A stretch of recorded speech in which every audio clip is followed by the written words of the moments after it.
Stranger things season 5-এর volume 1 সদ্য release হয়েছে। এই ভলিউম শুরু থেকেই দুর্দান্ত ফাস্ট পেস্ট, কোনো ধীর মুহূর্ত নেই। মোমেন্টাম শুরু থেকে শেষ পর্যন্ত এক্কেবারে টাইট। সবাইকে প্রায় সমান গুরুত্ব দেওয়া হয়েছে। হপার, রবিন আর ন্যান্সি তিনজনই দারুণ ইম্প্যাক্টফুল। আর কমেডি সাইডে ডিপশিট ডেরেক পুরো শো জুড়ে ফানি এনার্জি দিয়েছে। উইল বায়ার্স নিঃসন্দেহে ভলিউম 1-এর man of the match.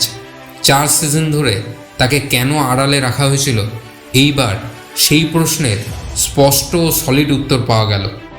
Volume 1 শুধু ভালো নয়, বরং 4 সিজনের থেকেও বেশি অ্যাম্বিশাস, দ্রুত, ইমোশনাল এবং সম্পূর্ণ ভিন্ন লেভেলের গ্র্যান্ড মাস্টারপিস। এখন বাকি শুধু লম্বা 1 মাসের অপেক্ষা। টাইম ট্রাভেল থাকলে আজই ভলিউম 2 দেখে ফেলতাম। আমি এই পার্টকে 5-এ 4.5 দিলাম। আপনাদের রিভিউটা কেমন লাগলো অবশ্যই কমেন্ট বক্সে জানাবেন। আপনাদের এই সিজনটা কেমন লেগেছে কমেন্ট বক্সে জানাতে ভুলবেন না। আর এই চ্যানেলটিকে সাবস্ক্রাইব করবেন। Thank you.